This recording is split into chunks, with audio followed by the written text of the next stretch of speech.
with you as its own.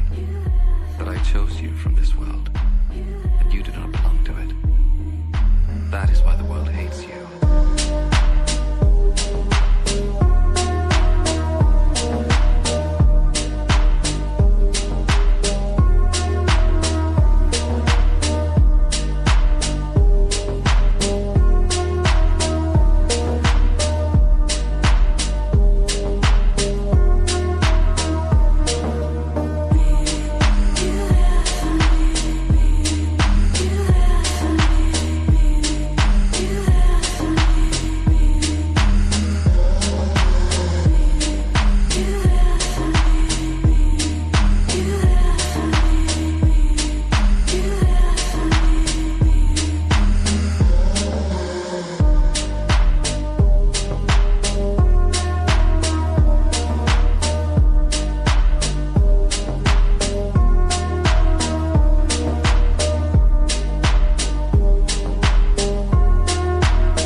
God so loved the world that he gave his only begotten Son, that whosoever believeth in him should not perish, but have everlasting life.